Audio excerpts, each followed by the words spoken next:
వేసి కట్రోలు చేసే ఆటనాది దీవించరా కాళేశ్వరా నికలి అందే భాగ్యమేదో నాకివ్వరా నీ ముందు నేను చిందేసే యోగం రోజు నాకు అందించరా బుక్కంటి నువ్వే దిక్కంటి శివ మా ఇంటిలోనే నువ్వుంటే చాలు ప్రాణగౌరి ప్రాణేశ్వర ఇక నా గుండె కాదా నీ వెండి కొండ ఉండిపోరా లోకేశ్వర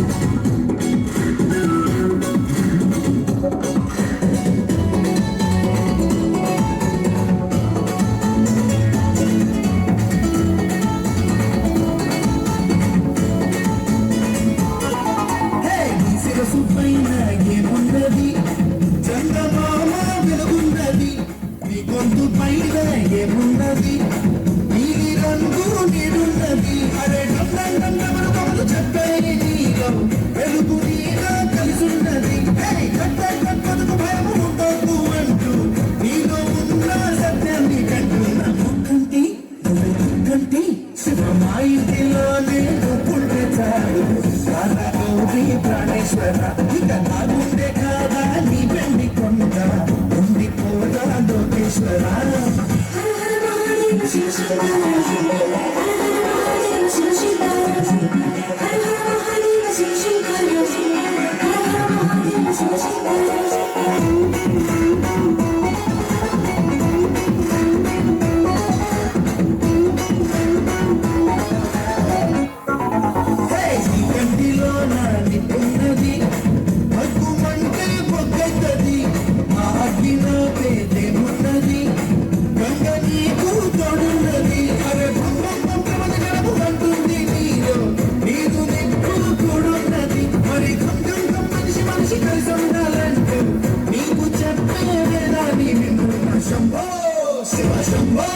శివ మా ఇంటిలోనే నువ్వుంటే చాలు గౌరీ ప్రాణేశ్వర ఇక నా గుండె కాదా నీ వెండి కొండ ఉండిపోరా లోకేశ్వర పూలు బాజా ఆటల్లో నీవే పెళ్లి పంట శివశంకర కీల వేసి కథలు చేసే ఆట నాది దీవించరా కాళేశ్వర నీ కాళీ అంతే భాగ్యమేదో నాకివ్వరా నీ ముందు నేను చిందేసే యోగం రోజు నాకు అందించరా బుక్కంటి రైట్ అమ్మా బాగా చిన్నార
గుడి నిర్మాణం వెనకాల ఎంత శాస్త్రం ఉంటుందో తెలుసా? దాని నుంచి ఎంత శక్తి ప్రజ్వలిస్తుందో తెలుసా? స్తుతులు, మంత్ర సంహితలు, పురాణాలు, స్థల పురాణాలు, వేదాలు, ధర్మాలు, ఆగమ శాస్త్రాలు, అలంకార శాస్త్రాలు, ఉపాసనా శాస్త్రాలు, దర్శనీయ నియమాలు, వీటన్నిటిని శోధించి శక్తిని నిక్షిప్తం చేసి కట్టేదే గుడి. అందులో ప్రతిష్ఠించే మూల విరాట్ ప్రాశస్త్యం తెలుసా? సర్వమాన సౌభ్రాతృత్వాన్ని బోధించడానికి సాక్షాత్తు ఆ కలియుగ దైవం వెంకటేశ్వరుడు, ధర్మతత్వాన్ని బోధించడానికి శ్రీరాముడు, జీవిత సత్యాన్ని బోధించడానికి శ్రీకృష్ణుడు, ఆత్మతత్వాన్ని బోధించడానికి ఆ పరమశివుడు, ధైర్యాన్ని ఇవ్వడానికి ఆంజనేయుడు, కార్యసిద్ధికి ఆ వినాయకుడు, సంపదకి లక్ష్మి, విద్యకి సరస్వతి, సకల దేవతల శక్తి స్వరూపాన్ని ఇవ్వడానికి సాక్షాత్తు ఆ అమ్మవారు. ఇంతమందిని మీ సంరక్షణ కోసం గుళ్ళల్లో ప్రతిష్ఠిస్తే ఆ శక్తి స్వరూపాలైన విగ్రహాలతో చలగాడు మారుతారు. తల్లిదండ్రులకు తిండి పెడుతున్నారా? అనాథ శరణాలయాల్లో పెడుతున్నారు. చదువు చెప్పిన గురువుల్ని గౌరవిస్తున్నారా? తల తిప్పుకుని వెళ్ళిపోతున్నారు. పెద్దలతో మాట్లాడడం నామోషి, దేవుడికి దండం పెట్టడం నామోషి, గుడికి వెళ్ళడం నామోషి, బొట్టు పెట్టుకోవడం నామోషి, ప్రసాదాన్ని ఆరగించడం నామోషి. అందుకే ప్రసాదాన్ని విషయాలుగా మారుస్తున్నాను. ఈ విశ్వంలో రెండే నిజం. ఒకటి నిన్ను కాచే దైవం, రెండు నువ్వు ఆచరించే ధర్మం.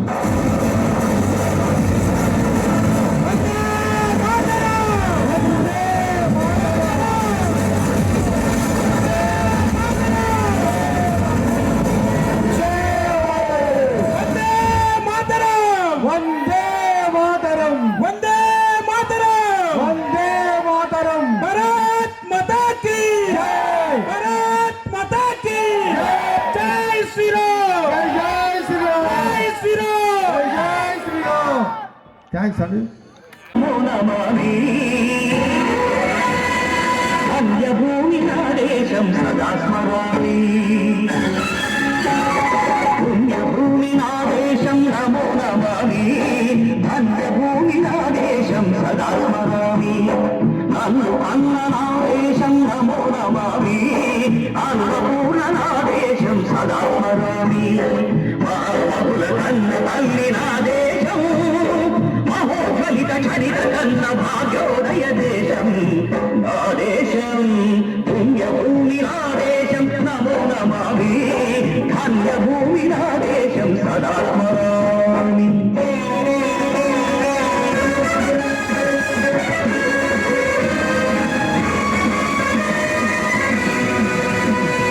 అదిగో ఛత్రపతి ధ్వజమెత్తిన ప్రజాపతి, మతో మాద శక్తులు చురశక్తులు చడిపిస్తే, మానవతుల మాంగళ్యం మరుట గడుపుతుంటే, ఆ క్షుద్ర రాజకీయానికి రుద్రనేత్రుడై లేచి, మాతృభూమి నుదుటిపై నెత్తి తిలకం దిద్దిన మహావీరుడు, సార్వభౌముడు.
ఎవరు రారా భరత జాతిని కప్పమడిగిన పుచ్చుడు ఎవడా పొగరు పట్టిన చల్ల దొరగాడెవ్వడు బతుకు తెరుగుకు దేశముచ్చి స్థానికులుగా మమ్ము నెంచి మన్నుడిగే పొమ్ము వచ్చిన దమ్ముడెవడికి వచ్చరా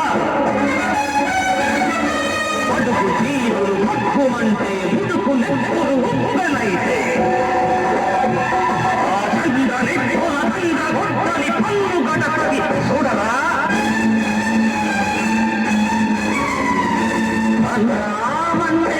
అల్లూరిని చుట్టుముట్టి మంది మార్తల పెట్టి మరొక రంగులెక్కు పెట్టి వంద గుళ్ళు ఒక్కసారి పేర్చితే వందే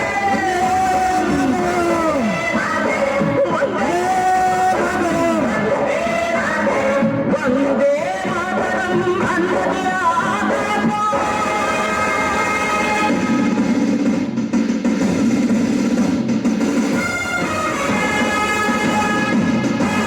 ఆజాదు హిందూ ఫౌజు దళపతి నేతాజీ అఖండ భరత జాతి కన్న మరో శివాజీ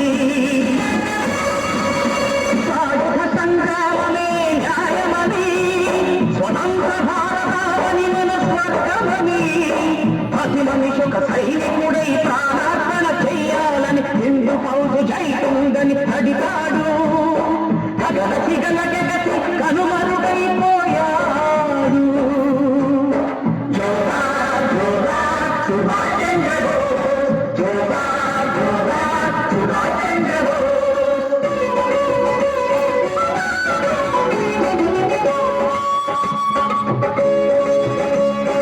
గాంధీజీ కలలు గన్న స్వరాజ్యం సాధించే సమరంలో అమర జ్యోతులై వెలిగే ధృవతారల కన్నది ఈ దేశం చరితార్థుల కన్నది నా భారతదేశం నా దేశం పుణ్యభూమి నా దేశం నమో నమామి ధన్యభూమి నా దేశం సదా స్మరామి నన్ను కన్న నా దేశం నమో నమామి అన్నపూర్ణ నా దేశం సదా స్మరామి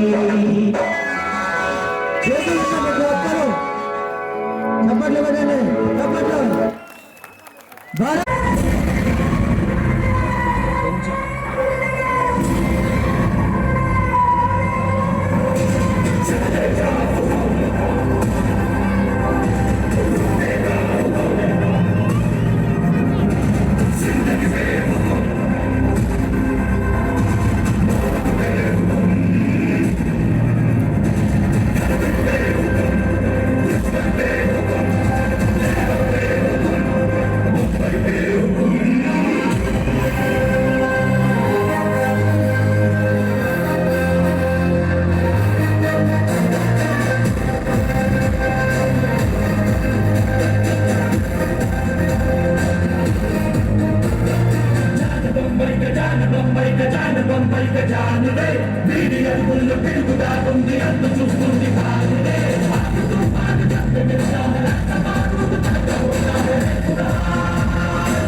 సూత్రం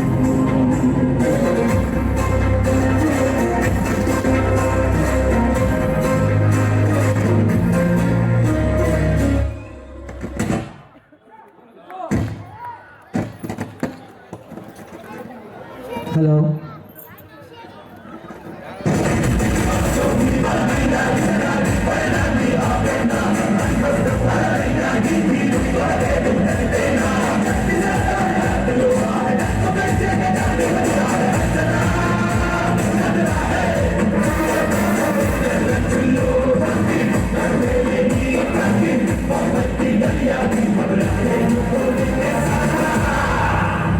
Salam Rocky Bar, Salam Rocky Bar, Salam Rocky Bar, Salam Rocky Bar, Dilana tera bhai, tu hai sabka bhai.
మళ్ళీ పెట్టినా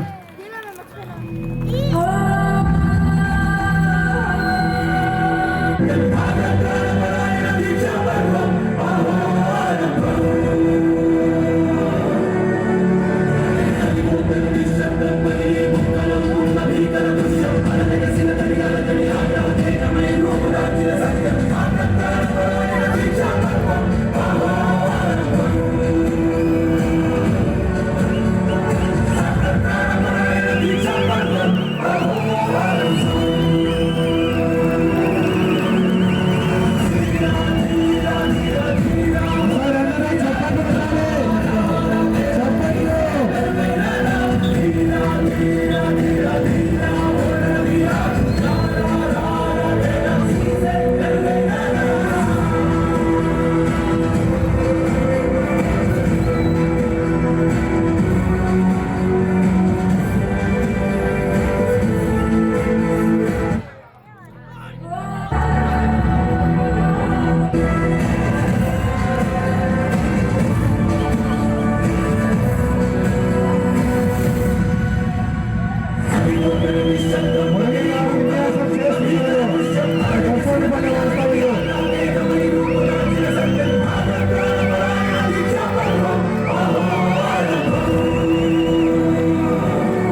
లక్ష్మీ జగన్నాథ్ ఎన్నిక వెళ్ళదండి.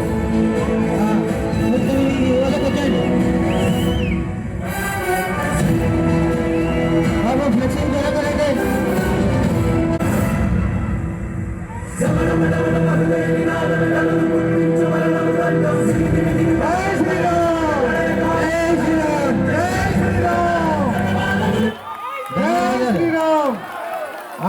లైటింగ్స్ పెట్టండి.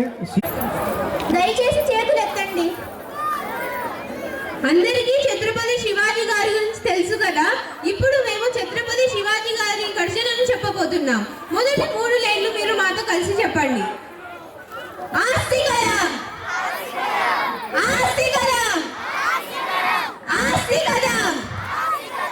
మహారాజ్ గణపతి, గణేశ్వపతి, భూపతి, ప్రజాపతి, సువర్ణరత్న శ్రీపతి, అష్టవదాన జాగృతి, అష్ట ప్రధాన వేష్టితి, న్యాయాలంకార మండితి, శస్త్రాస్త్ర శస్త్ర పరంగతి, రాజనీతి దురంధర, ప్రౌఢ ప్రతాప పురందర, క్షత్రియ కుల అవతాసి, సింహాసన్ అధీశ్వర, క్షత్రియ కుల అవస్థాసి, సింహాసన్ అధీశ్వర, మహారాజాది రాజ ఛత్రపతి శివాజీ మహారాజ్ కి, ఛత్రపతి శివాజీ మహారాజ్ కి. వేడుకల సందర్భంగా శ్రీరామ్ నగర్ బస్తీ ఈ యొక్క ఏరియాలో ఏర్పాటు చేయడమైనది. ఈ యొక్క కార్యక్రమానికి వచ్చిన హిందూ బంధువులందరికీ కూడా స్వాగతం సుస్వాగతం పలుకుతున్నాము. ఈ యొక్క సభా కార్యక్రమం మొదలవుతుంది. మొదటగా సభా అధ్యక్షులుగా గుడిశెట్టి శ్రీనివాసులు గారు వేదిక మీదకి రావాల్సిందిగా వారిని సవినయంగా కోరుతున్నాము. గుడిశెట్టి శ్రీనివాసులు, ఒక్కసారి జై శ్రీరామ్. వీరు వృత్తిరీత్యా బంగారు వ్యాపారస్తులు, రియల్ ఎస్టేట్ బిజినెస్ చేస్తున్నారు. మన జై శ్రీరామ్. శ్రీనివాసులు గారు వారు వేదిక మీదకి రావాల్సిందిగా కోరుతున్నాము.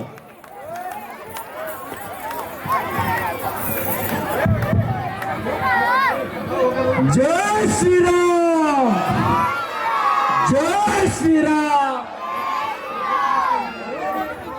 వైద్యులు, హిందూ సమ్మేళన నగర సమన్వయకర్తగా పనిచేస్తున్నాడు. వీరి ఆదర్శాలు చాలా ఉన్నతమైనవి. వారు వేదిక మీదకి రావాల్సిందిగా మనసారా కోరుతున్నాము. అలాగే ఈనాటి ముఖ్య వక్త శ్రీ జైపాల్ రెడ్డి గారు, వీరు కడప జిల్లా భౌతిక్ ప్రముఖ్ ప్రభుత్వ ఆంగ్ల ఉపాధ్యాయులు. వారికి మన చప్పట్ల ద్వారా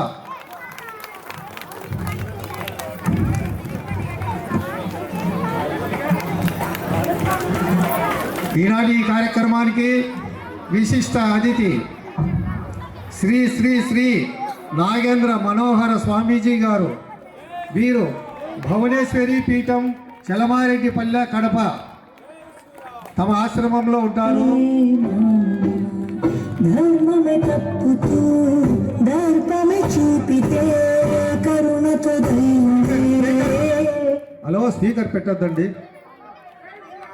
ఈయనకు నల్లు సంజీవ్ గారు పూలమాలతో సత్కరిస్తారు. తర్వాత ఈ యొక్క కార్యక్రమానికి అతిథిగా ఉన్న కోట భాగ్యలక్ష్మి గారు.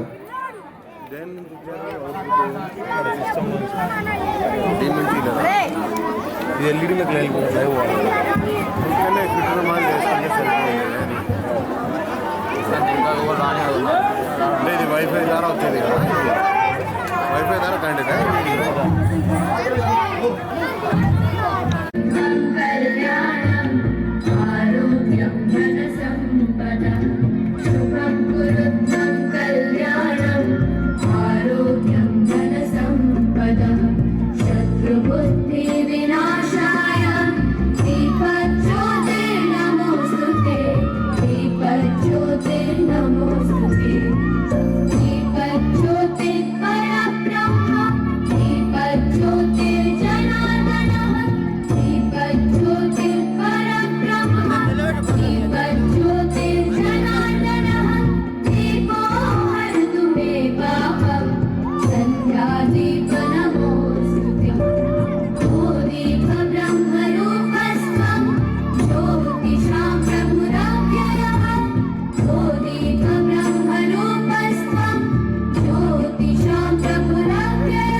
అందరూ కూడా ఇటువైపు అటువైపు ఉండే వాళ్ళందరూ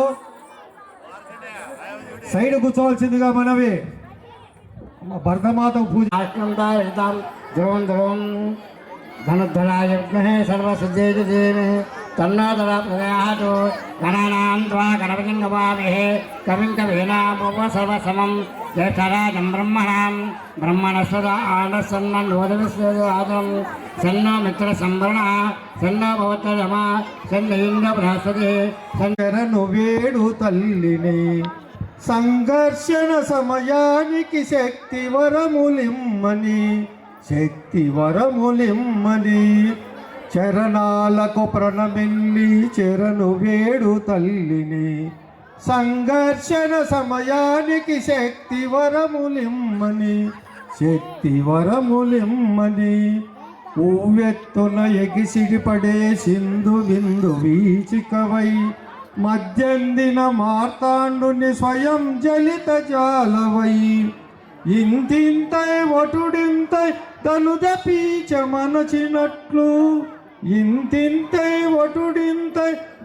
పీచ మనచినట్లు అరిగణములు పరిమార్చగ వీరుడవై నీవు లేచి శరణు వేడు తల్లిని శక్తి వరములిమ్మని చరణాలకు ప్రణమిల్లి శరణు వేడు తల్లిని సంఘర్షణ సమయానికి శక్తి వరములిమ్మని వృద్ధరామ ధనుర్ముక్త నిశిత శరాఘాతమువై కాలకంటు కంఠమందు మింటినంటి మంటవై వృద్ధరామ ధనుర్ముక్త నిశిత శరాఘాతమువై కాలకంటు కంఠమందు మింటినంటి మంటవై ప్రళయకాల నటిత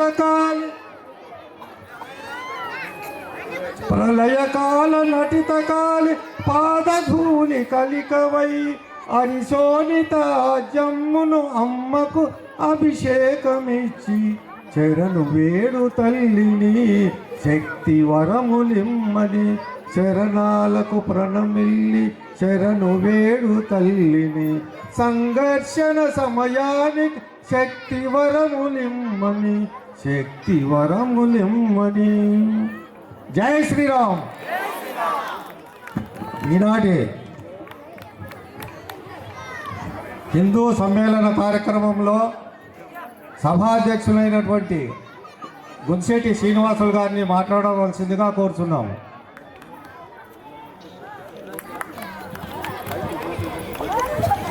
జై శ్రీరామ్. హరి ఓం. ప్రియమైన హిందూ బంధువులందరికీ స్వాగతం, సుస్వాగతం.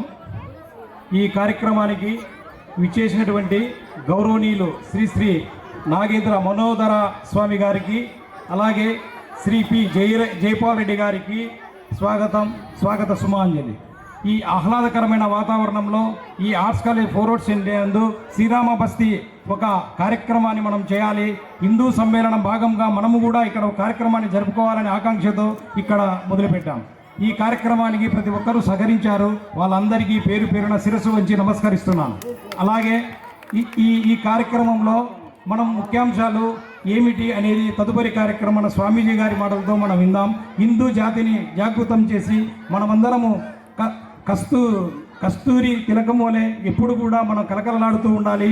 ఆ విధంగా మనం అందరం కలిసిమెలిసిపోవాలి. సింధూర్ ఆపరేషన్ జరిగి సింధూర్ ఆపరేషన్లో పాల్గొనకుండా పోయినా కూడా మనం సింధూరు లాగా మనం ఎప్పుడు సింధూరాన్ని నిదుట దిద్దుకొని మన యొక్క హిందూ ఐక్యతను మనం సాటి చెప్పాలని కోరుకుంటూ ఈ అవకాశం ఇచ్చిన ఈ శ్రీరామ్ బస్తీ కమిటీ వారికి ప్రతి ఒక్కరికి ధన్యవాదాలు తెలుపుకుంటున్నాను. తదుపరి స్వామివారు విజ్ఞప్తి చేస్తారు. తర్వాత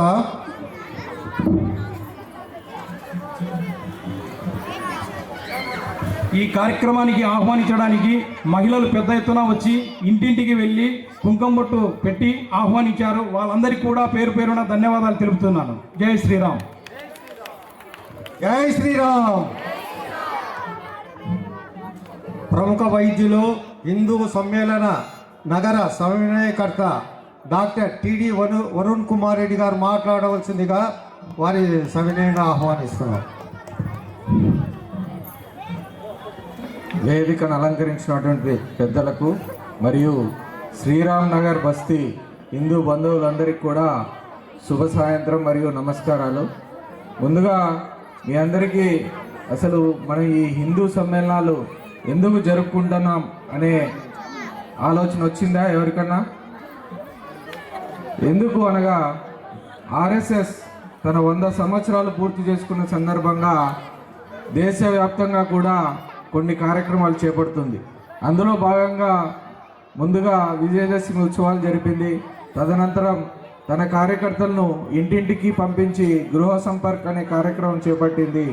ఇంతటితో అయిపోదు, మనము దేశంలో ఉన్న ప్రతి హిందూ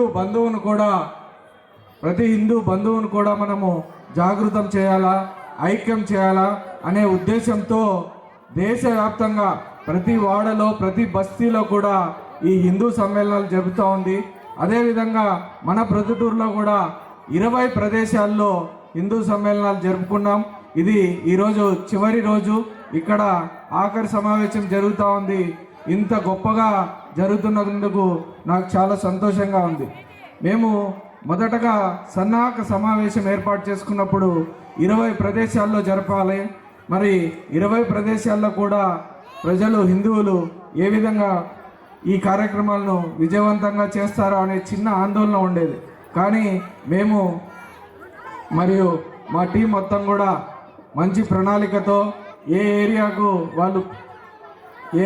వాళ్ళు ఏ బస్తీ వారు ముందుకు వచ్చి ప్రతి ఒక్కరు కూడా ఇందులో మేముంటాము, మేము చేస్తాము, మా వారందరూ కూడా వస్తారు అని నమ్మకంతో ఎంతో నిబద్ధతతో పనిచేయడం వల్ల ప్రతి కార్యక్రమం కూడా విజయవంతమైంది.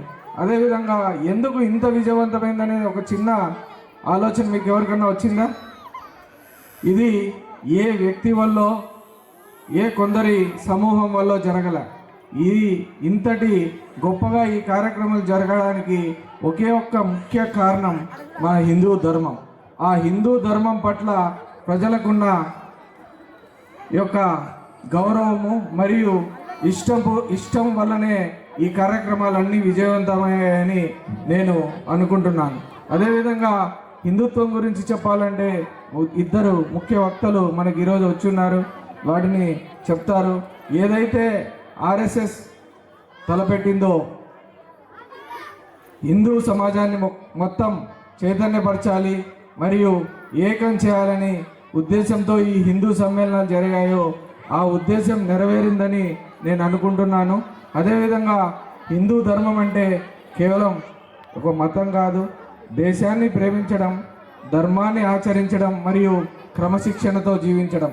ఇంతటి గొప్ప అవకాశం ఇచ్చినటువంటి శ్రీరామ్ నగర్ బస్తీ వాసులకు మరియు ముఖ్యంగా ఈ కార్యక్రమం ఇంత జయప్రదంగా జరగడానికి కృషి చేసినటువంటి గునిశెట్టి శ్రీనివాసులు గారైతేనేమి, మరియు ఈ ప్రాంత మార్కండేయ గారైతేనేమి, జింకా లక్ష్మీనారాయణ గారైతే, మరి ఇతర నల్లు సంజీవ్ గారైతేనేమి, ఇతర ప్రముఖులు మరియు ప్రతి ఒక్క హిందువు కూడా నా హృదయపూర్వక అభినందనలు మరియు కృతజ్ఞతలు. సంతోషం సార్, బాగా చక్కగా హిందూ సమాజాన్ని గురించి వివరించడం జరిగింది. ఇప్పుడు మార్తల రఘునాథ రెడ్డి గారు ఒక 2 మాటలు మాట్లాడతారు. జై శ్రీరామ్, జై శ్రీరామ్, జై శ్రీరామ్. పరమ పవిత్రమైనటువంటి సర్వమంగళకరమైనటువంటి ఇటువంటి కార్యక్రమానికి విచ్చేసిన నా తోటి హిందూ బంధువులందరికీ శిరస్సు వంచి పాదాభివందనం చేస్తూ, ఈ మహత్తర కార్యానికి విచ్చేసినటువంటి గురువు గారికి మన ప్రాంతం తరఫున స్వాగతం సుస్వాగతం తెలియజేస్తూ, మరింత ఉత్సాహంగా ముందు చేయబోయే కార్యక్రమాల్లో ప్రతి హిందువు తన కార్యక్రమం అనుకొని ఇంకా ఉత్సాహంగా భవిష్యత్తులో మరింత భావజాలాన్ని పెంపొందించుకోవాలని ప్రతి ఒక్కరూ, చిన్నపిల్లలైతేనేమి, పెద్దలైతేనేమి, అందరైతేనేమి, ఎవరికి తగ్గట్టు వారు మన ప్రాంతంలో ఇంత విశేషంగా వచ్చినందుకు మీ అందరికీ శిరస్సు వంచి నమస్కరిస్తున్నాను. జై శ్రీరామ్, జై శ్రీరామ్, జై శ్రీరామ్. తర్వాతి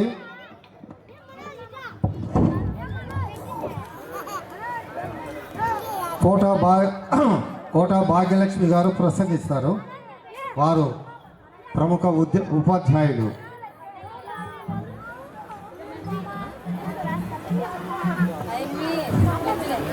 జై శ్రీరామ్. హిందూ సమ్మేళనానికి చేసినటువంటి ప్రముఖులందరికీ, వేదికను అలంకరించిన వారందరికీ, ఇక్కడికి ఇచ్చేసినటువంటి సోదర సోదరీలందరికీ నా నమస్కారాలు. ఈ హిందూ సమ్మేళనం అనేది ప్రస్తుతము చాలా అవసరం. ఎందుకంటే హిందూ మతం పైన చాలా ఇతర మతాల దాడి అనేది జరుగుతోంది. కాబట్టి హిందూ మతాన్ని కాపాడుకోవాలంటే మనము ఖచ్చితంగా ఐకమత్యంగా ఉండాల్సిన అవసరం అనేది ఎంతైనా ఉంది. మరి ఈ హిందూ మత రక్షణ కోసం ఎవరు పాటుపడాలంటే మొదట తల్లి యొక్క ప్రాధాన్యత ఎంతైనా ఉంటుంది. సో పిల్లలను తీర్చిదిద్దడంలో కావచ్చు, తర్వాత వాళ్ళకు మంచి అలవాట్లు నేర్పడంలో కావచ్చు, తల్లి ప్రముఖమైన పాత్ర అనేది ఉండాలి. ఎందుకంటే తల్లి వచ్చేసి మొదటి గురువు, పిల్లలకి మొదటి గురువు. వాళ్ళకు మంచి చెడు నేర్పాలి. పాఠశాలలో కావచ్చు, పెద్ద అయిన తర్వాత కావచ్చు, ఎలా నడుచుకోవాలి అనేది తల్లి నేర్పించడం ద్వారా పిల్లలనే వాళ్ళు ఉన్నతమైనటువంటి పౌరులుగా తయారవుతారు. దీనికి ఉదాహరణ మనం ఇప్పుడు చెప్పుకున్నటువంటి ఛత్రపతి శివాజీ మహారాజ్. ఆయన తల్లి జిజియాబాయి ఆయనకి చిన్నతనం నుండి రామాయణము, మహాభారతంలా ఉన్నటువంటి వీరుల గాథల గురించి చెప్పడం వలన చిన్న వయసు నుండి అతను గొప్ప ధైర్యవంతుడిగా తయారైనాడు. అతను పెద్ద అయ్యేసరికి ఇస్లాం పరిపాలనలో హిందువులు చాలా దారుణంగా హింసించబడేటవాళ్ళు. సో అటువంటి నుండి వాళ్ళని విముక్తి పొందించి స్వతంత్ర హిందూ రాజ్య స్థాపన చెయ్యాలి అని జిజియాబాయి తన కుమారునికి బోధించడంతో హిందూ సామ్రాజ్య స్థాపన చేసినటువంటి గొప్ప వీరుడు ఛత్రపతి శివాజీ మహారాజ్. ఒక చిన్న బాలుని ఒక వీరునిగా తయారు చేసినటువంటి ఘనత ఆయన తల్లి జిజియాబాయికి దక్కుతుంది. సో ఈ విధంగా పిల్లలందరినీ మనకు తీర్చిదిద్దే పాత్ర ఎవరిదంటే మొదట తల్లిది. సో హిందూ మతానికి సంబంధించి తల్లి వచ్చేసి ఆడపిల్లలకి, ముఖ్యంగా అమ్మాయిలకి బొట్టు, గాజులు వీటి యొక్క విశిష్టత అనేది తెలపాలి. బొట్టు ఇప్పటి కాలంలో పిల్లలు అసలు బొట్టు పెట్టుకోవడం లేదు. పెట్టుకున్నా అది కంటికి కనిపించినంత చిన్నదిగా పెట్టుకుంటారు. బొట్టు పెట్టుకోవడం వల్ల చాలా ప్రాముఖ్యత ఉంటుంది. బొట్టు పెట్టుకోవడం వల్ల మనకు ఇక్కడ ఆజ్ఞా చక్రంలో బొట్టు పెట్టుకోవడం వల్ల మనకు స్పష్టత అనేది ఏర్పడుతుంది, ఏకాగ్రత ఏర్పడుతుంది, ఇతరుల దృష్టి అనేది తగలకుండా ఉంటుంది. గాజులు వేసుకోవడం వల్ల మనకు రక్త ప్రసరణ అనేది బాగా జరుగుతుంది. గాజుల్లో కూడా రకరకాలైనటువంటి రంగురంగుల గాజుల వల్ల కూడా ప్రయోజనం అనేది ఉంది. సో మనం పెట్టుకునేటువంటి బొట్టు, గాజులతోనే వీళ్ళు హిందువులు అనేటటువంటి సింబల్ అనేది మనకు ఉంటుంది. కాబట్టి అవి అందరూ వేసుకునేట్లు చూడాలి. తర్వాత మనకి హిందూ సమ్మేళనం ఎందుకు ఉండాలి అనే దానికి నేను ఒక చిన్న ఎగ్జాంపుల్ చెప్తా. మనకు ముస్లిం రాజుల పరిపాలనలో మన మత ఆచారాలు ఇప్పుడు సక్రమంగా చేసుకుంటున్నాం కదా. పండగలు జరుపుకుంటున్నాము, గుళ్ళకు పోతున్నాము, అన్నీ చేసుకుంటున్నాం. కానీ ఇది 350 సంవత్సరాలు 400 సంవత్సరాల క్రితం చూస్తే అప్పుడు వాళ్ళ పరిపాలనలో మనము మన సాంప్రదాయాలు పాటించాలంటే పన్ను చెల్లించాలి. జిజియా పన్ను కడితేనే మన సాంప్రదాయాలు పాటించగలం. సో అలాంటి పరిస్థితులు మనకు అవసరమా? మన పవిత్ర ప్రదేశాలకు పోవాలన్నా కూడా పన్నులు చెల్లించాలి. అలాంటి పరిస్థితుల నుండి మనము స్వాతంత్రం పొంది ఇప్పుడు క్షేమంగా ఉంటున్నాం. మళ్ళీ అలాంటి పరిస్థితులు రాకుండా ఉండాలి అంటే మన ఈ హిందూ సమ్మేళనం అనేది చాలా అవసరం. ఇంకొకటి, ప్రతి ఒక్కరు కూడా నేను గమనించింది ఇంకొక విషయం, మనకు ఫోన్ వస్తే మనం ఏం చెప్తామండి? ఏం చెప్తాము? ఫోన్ వస్తే ఏమంటాం మనము? హలో అంటాం. ఇది పాశ్చాత్య సంస్కృతి. అదే ముస్లింలు అయితే అస్సలాం లేకుమ్ అంటారు, క్రిస్టియన్స్ అయితే ప్రైజ్ ద లార్డ్ అంటారు. కానీ మనం ఏం చేస్తున్నాము? హలో అంటాం. ఇప్పటి నుండి ఇక్కడున్న వాళ్ళందరికీ నాతో సహా అందరికీ కూడా ఇప్పటి నుండి మనకు ఫోన్ కాల్ వస్తే ఏం చెప్పాలి? జై శ్రీరామ్, జై శ్రీరామ్ అని కోరుతున్నాను. సో మరొకసారి ఈ హిందూ సమ్మేళనానికి వచ్చినటువంటి అందరికీ నా కృతజ్ఞతలు తెలియజేస్తున్నాను. ఈ అవకాశం ఇచ్చినటువంటి వారికి నా హృదయపూర్వక కృతజ్ఞతలు.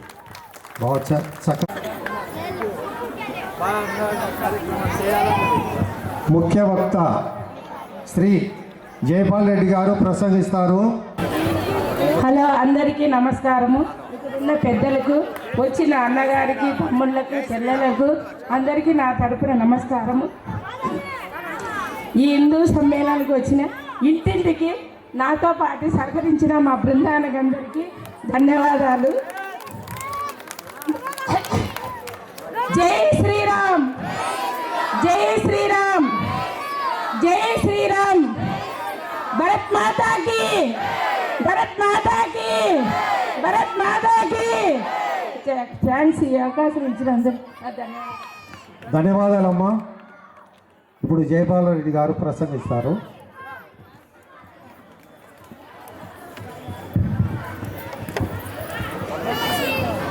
పరమేశ్వర స్వరూపమైన సభకు నమస్కారం. పరమ పూజ్య శ్రీ శ్రీ శ్రీ నాగేంద్ర మహోదర స్వామీజీకి వారి పాద పద్మాలకు నమస్కరిస్తూ వేదిక మీద ఉన్నటువంటి పెద్దలందరికీ నమస్కారం. ఈ హిందూ సమ్మేళనానికి ఇచ్చేసినటువంటి హిందూ బంధువులకి, మాతృమూర్తులకి అందరికీ శిరస్సు వంచి నమస్కరిస్తున్నాను.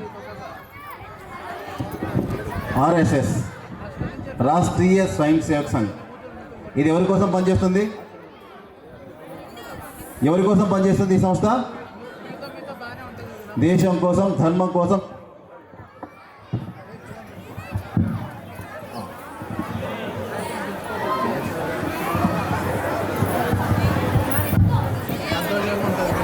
కానీ గత 100 సంవత్సరాలుగా హిందువుల కోసం పనిచేస్తున్న ఈ సంస్థ గురించి ఎవరికి తెలియదు? తెలియదు ఎవరికి? ఈ సంస్థ గురించి హిందువులకే తెలియదు.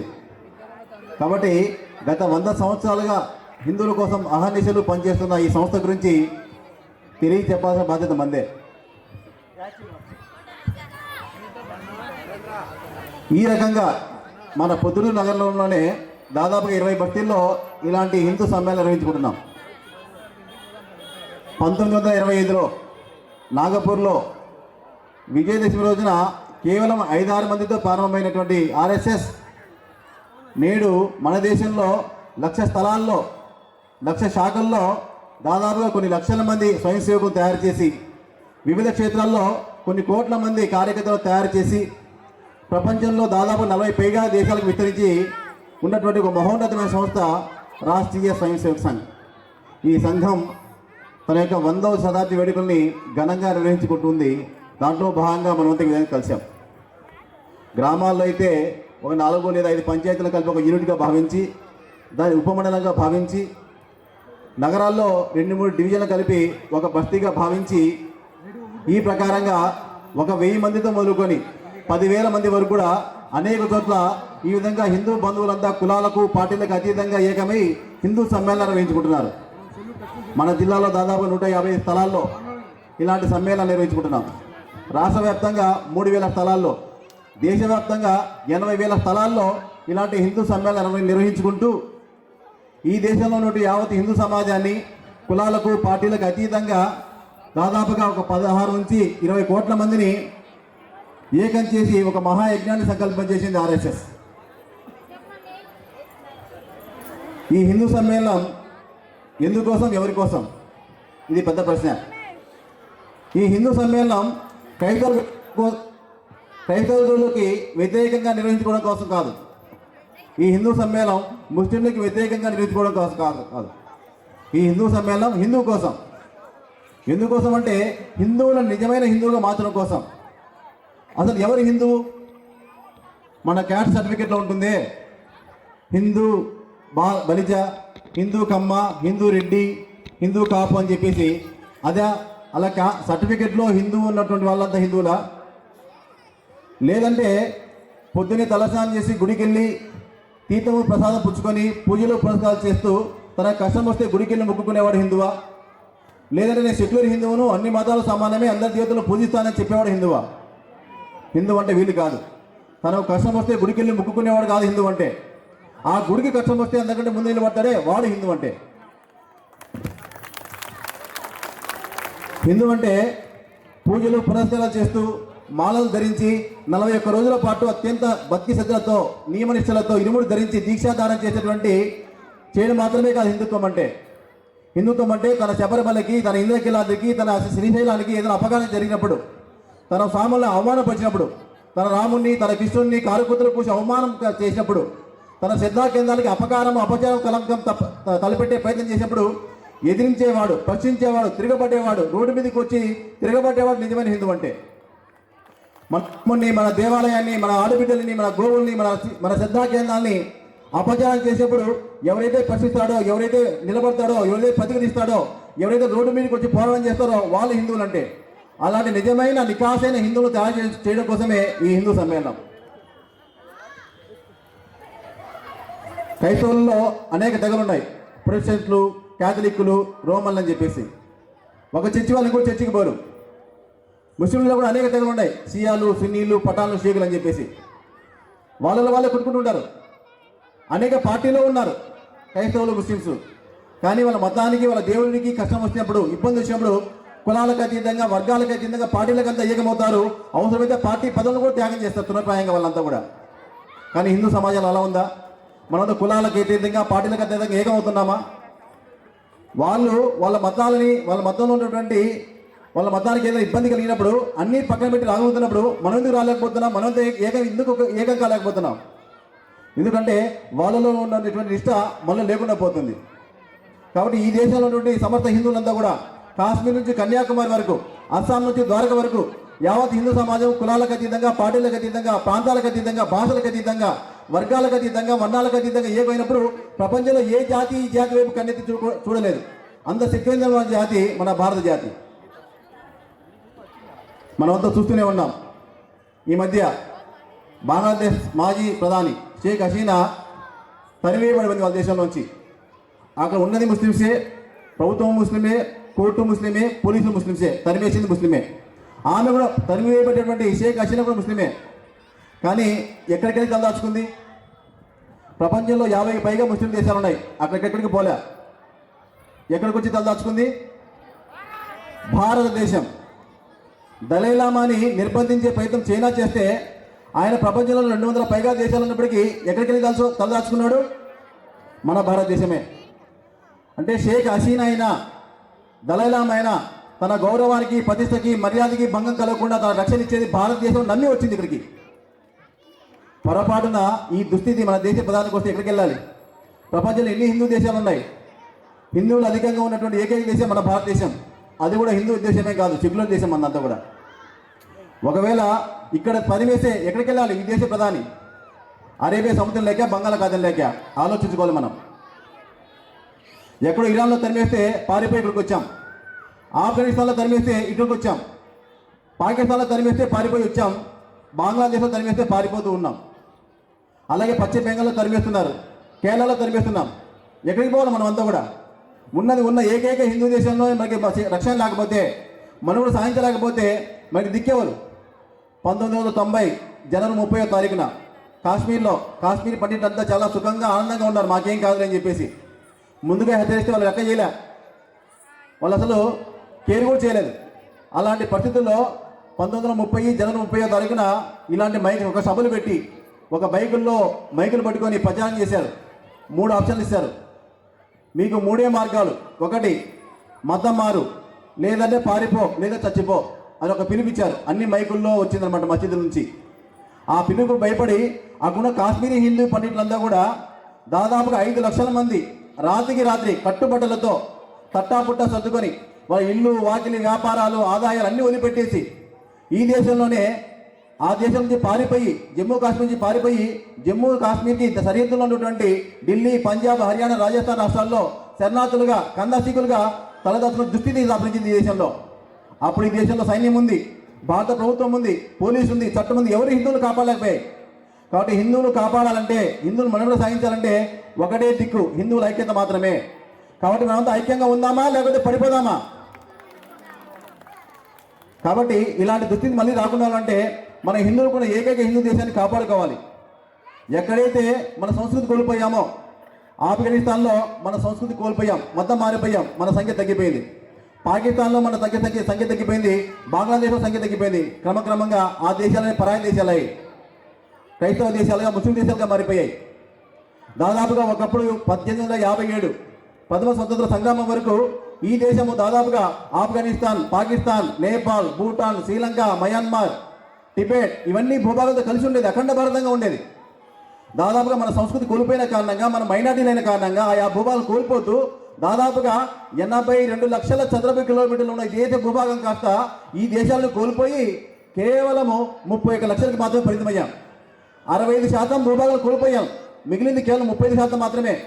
ఈ 35% భూభాగం కూడా మనం కాపాడుకోకపోతే, నిలబెట్టుకోకపోతే మరిన్ని ముక్కలయ్యే ప్రమాదం ఉంది. ఆ విధంగా ఈ దేశం ముక్కలు కాయిద్దామా, ఏకంగా నిలబెట్టుకుందామా? కాబట్టి ఇది ఈ దేశ దుస్థితి. కాబట్టి పరమపూజ డాక్టర్జీ వేదికకి ఇటువైపు ఉన్నారు, పైన కుడివైపున అక్కడ కూడా ఉన్నారు, నల్లటి టోపీ ధరించున్నారు. ఆయన యుగద్రష్ట. అంటే రాబోయే 100 సంవత్సరాల తర్వాత హిందూ సమాజం ఏ కష్టాలు ఎదుర్కొంటుందో, ఏ సమస్య ఎదుర్కొంటుందో ముందుగా గ్రహించి హిందూ సమాజాన్ని సంఘటితం చేయడం కోసం, హిందూ సమాజం ఒక సంఘటిత శక్తి మార్చడం కోసం పరమపూజ డాక్టర్జీ రాష్ట్రీయ స్వయం సేవక్ సంఘ అనే సంస్థని 1925లో ప్రారంభం చేశారు. ఆయన ఆ మహానుభావుడు. ఆయన లేకపోతే ఈ దేశం ఇప్పుడు హిందూ దేశంగా ఉండేది కాదు, మరొక దేశంగా మారిపోయేది. ఇలాగా ప్రపంచంలో అనేక దేశాలు ఉన్నాయి. మనం ప్రపంచ చరిత్ర చూస్తే గొప్ప గొప్ప నాగరికతలు, దేశాల వయసు చూస్తే కేవలము 500 నుంచి 5000 సంవత్సరాలు మాత్రమే. అమెరికా వయసు 500 సంవత్సరాలు, అంతకుముందు అమెరికా అనే దేశమే లేదు. ఇరాన్, ఇజ్రాయెల్ నాగరికతల వయసు 2000 సంవత్సరాలు, అంతకుముందు ఇరాన్ కానీ ఇజ్రాయెల్ కానీ లేదు. ఇంకో గొప్పగా చెప్పుకునే ఈజిప్ట్ నాగరికత, రోమన్ నాగరికత, చైనా నాగరికత, గ్రీకు నాగరికత, వీటి యొక్క వయసు 3000, 4000, అంతే 5000 లోపలే. కానీ మనం ఎవరైనా చెప్పగలుగుతామా మన భారతదేశ వయసు? మన భారతదేశ వయసు మనమే కాదు, ప్రపంచ ప్రసిద్ధిగాంచినటువంటి తత్వవేత్తల ఊహలకు కానీ, వైజ్ఞానికవేత్తల అంచనాలకి, ఏ చరిత్రకాల కొలమానాలకి అందని అత్యంత ప్రాచీన గ్రహమైన చరిత్ర మన భారతదేశ చరిత్ర. దానికి మనం అంత వారసులం. జర్మనీ దేశానికి చెందినటువంటి ఒక తత్వవేత్త, చరిత్రకారుడు ఆర్నాల్డ్ టాన్వీ అతని పేరు. ఈయన ప్రపంచంలో ఉన్నటువంటి గొప్ప గొప్ప చరిత్రల్ని, నాగరికతలను అధ్యయనం చేశాడు. ఆయన తన అధ్యయనంలో ఆర్నాల్డ్ టాన్వీ చెప్పింది ఏంటంటే, నేను నా జీవితంలో 28 దేశాల, గొప్ప దేశాల చరిత్రల్ని అధ్యయనం చేశాను, నాగరికతలను చదివాను. కానీ ఆశ్చర్యం కలిగించే విషయం ఏంటంటే ఆ నాగరికతలు ఏవి ఇప్పుడు లేవు, కనుమరుగైపోయాయి, అంతరించిపోయాయి, ఒక్క భారతదేశం తప్ప. అటువంటి గొప్ప దేశంలో పుట్టినందుకు మనం అంతా గర్వపడాలి. ద గ్రేట్ అలెగ్జాండర్, ప్రపంచ విజేతలని చెప్పుకునే అలెగ్జాండర్ పుట్టిన గ్రీకు దేశం నేడు ప్రపంచ పటంలో లేదు. విదేశీ వర్తక వాణిజ్య రంగంలో విశ్వ సామ్రాజ్యాన్ని సృష్టించిన రోమన్ నాగరికత ఇప్పుడు లేదు. ధర్మము, దార్శనికత, తాత్వికత, ఆధ్యాత్మికత గురించి మాట్లాడినటువంటి ఈజిప్ట్ దేశం లేదు. ఇప్పుడు దేశం ఉంది కానీ అందులో పిరమిడ్లు, మమ్మీలు తప్ప ఇంకేం లేవు, ఆ నాగరికత లేదు. సిరియా ఒక 30 సంవత్సరాల కాలంలో మొత్తం మార్చివేయబడింది. టునీషియా 15 సంవత్సరాల దాడులతో తన జాతిని కోల్పోయింది. పర్షియా కేవలం ఒక 10 సంవత్సరాల కాలఖండంలో తన యొక్క ఉనికిని కోల్పోయింది. ఇందాక చెప్పుకున్న నాగరికతలే కాదు, ఈ ప్రపంచంలో గొప్ప గొప్ప నాగరికతలు అనే దేశం, అన్ని నాగరికతలన్నీ కూడా Babylonia, Sumeria, Aztec, Amorites, Assyria, Sumeria ఇలాంటి గొప్ప గొప్ప నాగరికతలని కాలగర్భంలో కలిసిపోయాయి. ఎందుకంటే ఆ దేశాల మీద, ఆ జాతుల మీద జరిగినటువంటి దాడుల కారణంగా. 1400 సంవత్సరాల క్రితము ఇస్లాం అనే మతం పుట్టింది అరేబియా ప్రాంతంలో. 2000 సంవత్సరాల క్రితము క్రైస్తవం పుట్టింది జెరూసలం దగ్గర. ఈ రెండు మతాలు తమ యొక్క మతాన్ని వ్యాపింపజేయడం కోసం, తమ మతాన్ని విస్తరించడం కోసం ప్రపంచంలో ఉన్న అన్ని దేశాలని దాడులు చేసుకుంటూ పోయాయి. అక్కడ సంస్కృతిని, నాగరికతని ధ్వంసం చేసుకుంటూ పోయాయి. దాని కారణంగా ప్రపంచంలో దాదాపుగా 150కి పైగా క్రైస్తవ దేశాలు అయ్యాయి, 50కి పైగా ముస్లిం దేశాలు అయ్యాయి. కానీ మన భారతదేశం మీద మొఘలాలు దాదాపుగా, అంటే ఈ రెండు మతాలు చేసిన దాడుల్ని పవిత్ర యుద్ధాల పేరుతో చేసేవాళ్ళు ఎంత కూడా, వాటి క్రూషియలు అంటాం. అంటే ఈ రెండు మతాలు చేసినటువంటి దాడుల కారణంగా ప్రపంచంలో అన్ని దేశాలు తమ నాగరికతని, సంస్కృతిని కోల్పోయి మతం మార్చుకొని పరాయి దేశాలుగా మారిపోయాయి. కానీ మన భారతదేశం మీద మొఘలాలు ఈ దేశంలో దాదాపుగా 800 సంవత్సరాలు పరిపాలన చేశారు. ఆ క్రమంలో మన దేవాలయాలు కూల్చారు, మన శ్రద్ధా కేంద్ర దేవాలయాలు కూల్చారు, గోమాతలను హత్య చేశారు, మన ఆడవాళ్ళని అత్యాచారం చేశారు. మన సంపద కొల్లగొట్టారు. గొంతు మీద మెడ మీద కత్తి పెట్టి మతం మారుతావా చస్తావా అని బెదిరించారు. భయపడిన వాళ్ళు మతం మారిపోయారు. అలాగే ఇదే ధర్మం నిలబడిన వాళ్ళు వాళ్ళ చేతిలో చంపబడ్డారు. ఈ దేశాన్ని చాలా నష్టం చేశారు, కానీ పూర్తిగా మతం మార్చలేకపోయారు. క్రైస్తవ మతం బ్రిటిష్ వాళ్ళు దాదాపు 190 సంవత్సరాల పాటు ఈ దేశాన్ని పరిపాలన చేశారు. మన సంస్కృతిని నాగరికతని ధ్వంసం చేశారు. వాళ్ళు బలవంతంగా మత మార్పులు చేశారు, చాలా నష్టం చేశారు, చాలామంది మతం మార్చారు, కానీ ఈ దేశాన్ని పూర్తిగా క్రైస్తవ మతంగా మార్చలేకపోయారు. దాదాపుగా ప్రపంచంలో ప్రతి దేశము కేవలము 10 నుంచి 50 సంవత్సరాల కాలఖండంలో ప్రతి జాతి ప్రతి దేశము తన మతాన్ని సంస్కృతిని కోల్పోయి మతం మారిపోయాయి. కానీ మన దేశము పూర్వ సామాన్య శకం 5వ శతాబ్దం నుంచి నేటి వరకు పూర్వ సామాన్య శకం 5వ శతాబ్దంలో యవనులతో మొదలుకొని నిన్న మొన్నటి వరకు ఆంగ్లేయుల వరకు దాదాపుగా 2500 సంవత్సరాలుగా గ్రీకులు, శకులు, హూనులు, కుషానులు, బర్బనులు, అరబ్బులు, డచ్చీలు, తుగ్లకులు, లోడీలు, పఠాన్లు, షేకులు, మొఘాయిలు, ఫ్రెంచి వారు, డచ్చి వారు, ఇలా అనేక జాతులు అలలుగా దెబ్బలుగా ఈ దేశం మీద దాడి చేస్తూనే ఉన్నప్పటికీ విదేశీ క్రూర ఆటవిక జాతులు తట్టుకుంటూ పాషాణ ఎడారి మత దాడులు తట్టుకుంటూ ఇంకా దేదీప్యమానంగా వర్ధిల్లుతుంది మన భారతీయ సంస్కృతి. అటువంటి గొప్ప సంస్కృతి వారసులం మనం అంతా కూడా. ఈ ప్రకారంగా ఇన్ని జాతులు చేసినా ఇన్ని దాడులు చేసినా ఇంకా సజీవంగా నిలబడిందంటే కారణము మన భారతీయ సనాతన హైందవ సంస్కృతి పరంపర కారణంగా, తపోధనులైన శ్రేష్ఠ రుచిముని పరంపర కారణంగా ఈ ధర్మం ఇలాగ కొనసాగుతుంది. దీనికి కారణము ధర్మం, సనాతన భారతీయ హైందవ ధర్మం. సనాతనం అంటే అత్యంత ప్రాచీనమైనది, అత్యంత పురాతనమైనది, ఆది అంతాలు లేనిది. ఎప్పుడు పుట్టిందంటే సృష్టి ఎప్పుడు పుట్టిందో అప్పుడు పుట్టింది మతం, ఈ ధర్మం. అసలు మన మతం కాదు, ఒక ధర్మం, ఒక జీవన విధానం. 1995లో మురళీ మనోహర్ జోషి కేసులో సుప్రీంకోర్టు తీర్పు చెప్పింది. హిందుత్వం అంటే మతం కాదు, ఒక శ్రేష్టమైన జీవన విధానం అని సుప్రీంకోర్టు తీర్పు ఇచ్చింది. మతానికి ధర్మానికి చాలా వ్యత్యాసం ఉంది, మనం చాలా శ్రద్ధగా గమనించాలి ఈ విషయాన్ని. ఉదాహరణకి బైబిల్ అనే గ్రంథం, లేకపోతే క్రైస్తవ మతం యొక్క మత గ్రంథం ఏంటి? బైబిల్. ఇస్లాం యొక్క మత గ్రంథము ఖురాన్. కానీ మన హిందుత్వం యొక్క మత గ్రంథం ఏది? రామాయణమా, భారతమా, భాగవతమా, భగవద్గీత, లేదా అష్టాదశ పురాణాల, ఇతిహాసాల, ఉపనిషత్తుల? మన హిందుత్వము ఒక మత గ్రంథానికి పరిమితం కాలే. క్రైస్తవుల యొక్క దేవుడు యేసుక్రీస్తు, ముస్లింల యొక్క దేవుడు అల్లా. మన హిందువులకి రాముడా, కృష్ణుడా, శివుడా, అమ్మవారా, పోలేరమ్మ, ఎవరు? ఒక దేవుడికి పరిమితం కాలే. క్రైస్తవులంతా వాళ్ళ ఆరాధన పద్ధతి ప్రార్థన చేయడం, ముస్లింల యొక్క ఆరాధన పద్ధతి నమాజ్ చేయడం. మరి మన హిందువులకి పూజ, పునస్కారమా, భజన, సంకీర్తన, నోమ, వ్రతమా, యజ్ఞమా, యాగమా, అభిషేకమా, అర్చన. అంటే ఒక ఆరాధన పద్ధతికి, ఒక మత గ్రంథానికి, ఒక దేవుడికి మాత్రమే పరిమితమయ్యేది మతం. కానీ హిందుత్వము ఒక మతానికో, ఒక గ్రంథానికో, ఒక ఆరాధన పద్ధతికి పరిమితం కాలే. ఎందుకంటే హిందుత్వం అనేది అనంతమైనది, ఈ విశ్వమంత విశాలమైనది. అటువంటి శ్రేష్ఠ సంస్కృతికి, నాగరికతకి వారసులం మనం. హిందుత్వం అంటే చుట్టుతో మొదలయ్యి ఈ ప్రకృతిని పరిరక్షించుకుంటూ తన సహజ వనరుల్ని సంరక్షించుకుంటూ పర్యావరణాన్ని కాపాడుకుంటూ ఈ సకల చరాచర సృష్టితో సమస్త జీవికోడితో సమన్వయం చేసుకుంటూ జీవించేది హిందుత్వం. అటువంటి గొప్ప సంస్కృతికి వారసులం మనం. ఇతర మతాలు ఏం చెప్తాయంటే, కేవలము ఇతర మతాలు నువ్వు పుట్టుకతోనే పాపివి, నువ్వు పాపాత్ముడివి, నువ్వు పాపాలు చెయ్యి కానీ ప్రభుని వేడుకో నీకు పరలోకం ప్రాప్తిస్తుందని ఇతర మతాలు చెప్తాయి. కానీ హిందుత్వం అలా చెప్పదు. హిందుత్వం ఏం చెప్తుందంటే, మనిషిగా పుట్టడమే ఒక అదృష్టం, అందులో భారతదేశంలో హిందూగా పుట్టడము మరింత పుణ్యజన్మం, మన పూర్వజన్మ సుకృతం. అది ఏం చెప్తుందంటే మా ధర్మము, మనం ధర్మంగా జీవించు, ధర్మాన్ని ఆచరించు, ధర్మాన్ని రక్షించు, ఆ ధర్మమే నిన్ను రక్షిస్తుంది. ధర్మో రక్షతి రక్షిత అని చెప్పే ఏకైక జాతి మన భారతీయ జాతి, మన భారతీయ సంస్కృతి. ఇతర మతాలు నా మార్గమే గొప్పది, నా మతం మాత్రమే గొప్పది, ఇలాగనే ఆరాధించాలని చెప్తాయి, ఇస్లాం కానీ క్రైస్తవం కానీ. కానీ మన భారతీయ హైందవ ధర్మం ఏమేం చెప్తుందంటే, ఏ మతాన్ని నువ్వు ఏ మతమైనా ఆచరించు, ఏ మార్గంలోనే ఆరాధించు, ఏ పూజా పద్ధతిలో ఆరాధించు, భగవంతునే చేరుకుంటావు. అన్ని మార్గాలు భగవంతుని చేరుకోవడానికి. ఏకం సత్ విప్రా బహుదా వదంతి, సత్యం ఒకటే, దాని జ్ఞానులు అనేక రకాలుగా దర్శిస్తారని చెప్పేటువంటి జాతి మనది.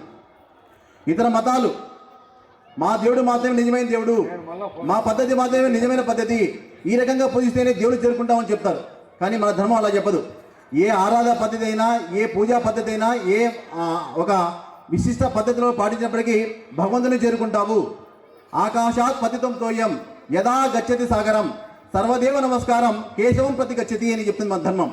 అంటే ఆకాశంలో పైన నీటి బొట్టు ఎట్లయితే కుంటలు, చెరువులు, కాలువల ద్వారా, నదుల ద్వారా సముద్రం చేరుకుంటాయో, ఏ దేవుడికి నమస్కరించినా ఆ దేవుడైనటువంటి కేశవుడైన పరమేశ్వరం చెందుతుందని చెప్పేటటువంటి ధర్మం మంది. ఇంకా ఇతర మతాలు క్రైస్తవం కానీ ఇస్లాం కానీ వాళ్ళు ఏం చెప్తాయంటే, కేవలము నా దేవుని మాత్రమే పూజించు, లేదంటే నువ్వు నరకానికి పోతావు, సాతాను పీడిస్తాడు, విగ్రహారాధకులు ద్వేషించండి, విగ్రహారాధకులు రాళ్లతో కొట్టి చంపండి అని చెప్తుంది క్రైస్తవం. ఇస్లాం ఏం చెప్తుందంటే, నా అల్లాని మాత్రమే నువ్వు పూజించాలి, అల్లాని పూజిస్తే మాత్రమే స్వర్గం వస్తుంది, జన్నత్ లభిస్తుంది. కాఫీర్ని అంటే అవిశ్వాసుల్ని, అల్లాను నమ్మని వాళ్ళని తల నరకండి, చంపండి, అప్పుడు మీకు స్వర్గం లభిస్తుందని చెప్తుంది. కానీ హిందుత్వం ఏం చెప్తుందంటే, ఈ ప్రపంచంలో ఉన్నటువంటి 200 దేశాల్లో ఉన్న 750 కోట్ల మంది ఏ ఆరాధన పద్ధతిని పాటించినప్పటికీ, ఏ పూజా పద్ధతిని పాటించినప్పటికీ, ఏ మతాన్ని అవలంబించినప్పటికీ, ఈ సకల చరాచర సృష్టి సమస్త జీవకులతో సహా సర్వే జన సుఖినో భవంతు అని చెప్పి ఏకైక జాతి మన భారతీయ జాతి. అటువంటి గొప్ప సంస్కృతి వారసులం మనం, దానికి గర్వపడాలి మనం. ఇంకా ఇతర మతాలు ఏం చెప్తాయంటే, కేవలము వాళ్ళు మాత్రమే గొప్ప, మేము మాత్రమే గొప్ప అని చెప్తాయి. కానీ మన ధర్మము అన్నింటిలో కూడా భగవంతుని చూస్తాం.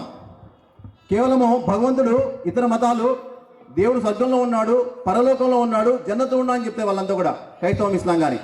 కానీ హిందుత్వం ఏం చెప్తుందంటే, చూడగలిగే దృష్టి ఉంటే అందరిలోనూ భగవంతున్నాడు, భగవంతుడు సర్వాంతర్యామి.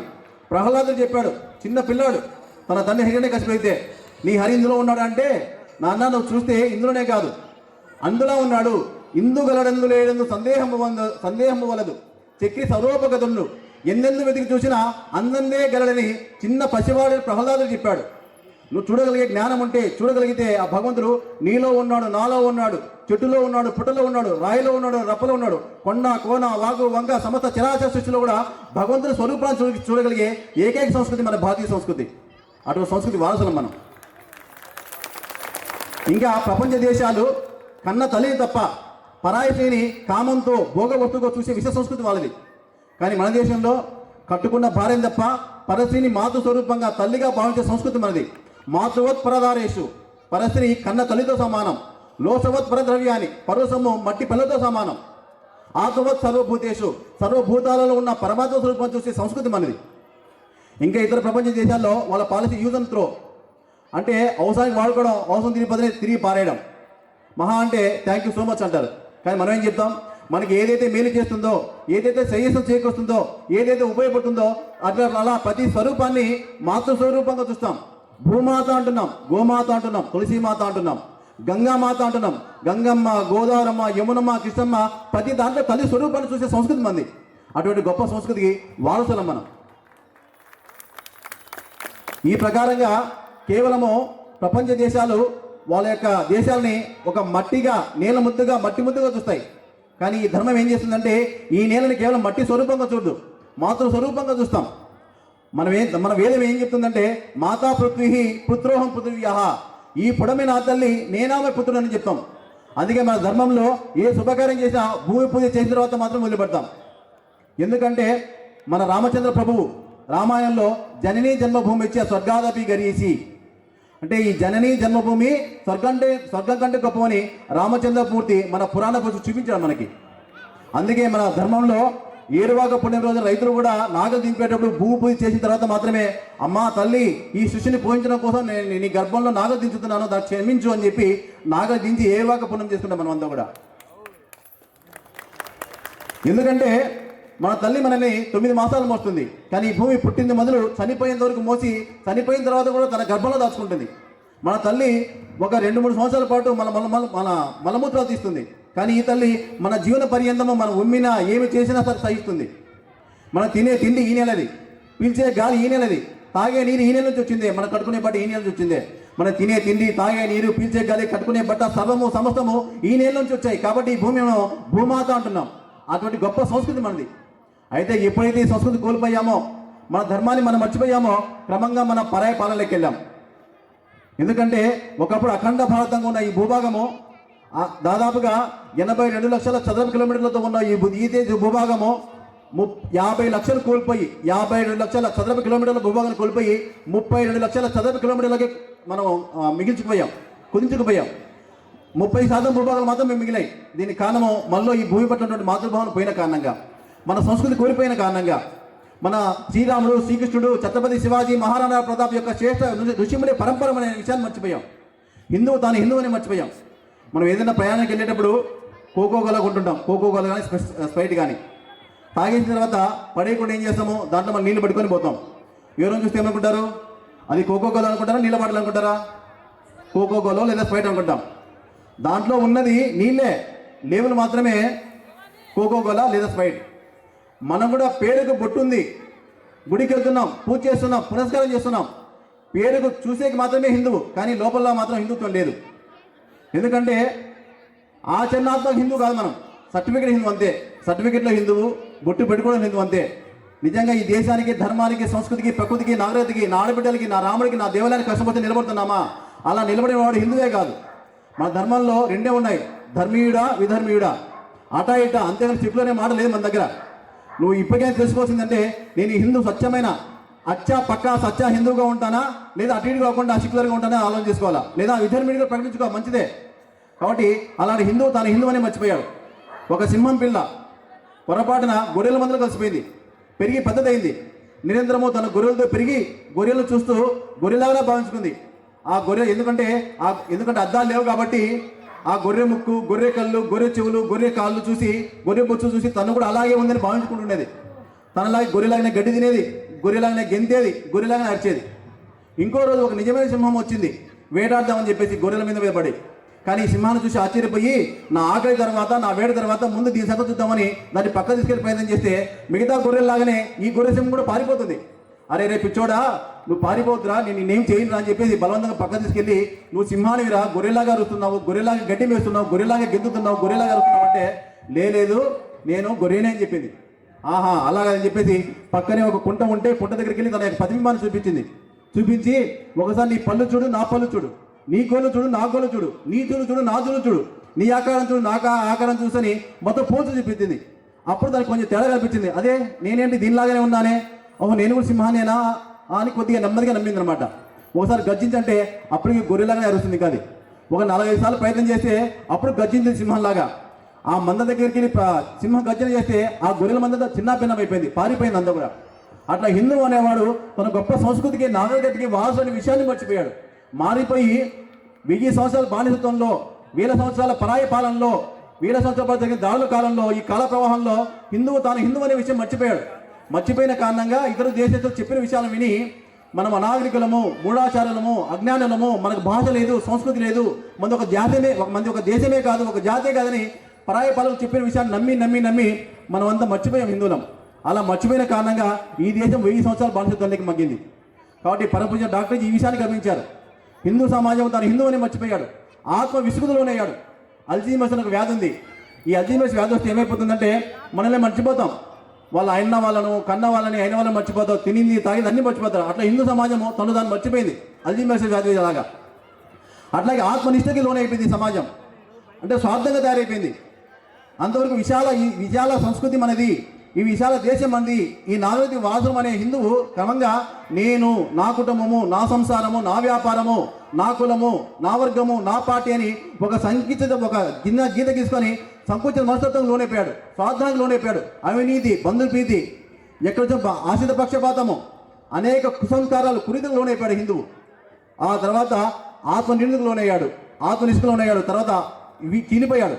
మీరు ఉత్తరాది, మేము దక్షిణాది, నువ్వు ఆంధ్ర, నువ్వు తమిళ్, నేను తెలంగాణ, నువ్వు రాయలసీమ, నీది గుజరాతీ, ఈ విధంగా భాషల పేరుతో, ప్రాంతాల పేరుతో, నువ్వు పార్టీల పేరుతో, వర్గాల పేరుతో, వర్ణాల పేరుతో ఎన్ని రకాలుగా చీలిపోవాలో అన్ని రకాలుగా హిందూ సమాజం చీలిపోయింది.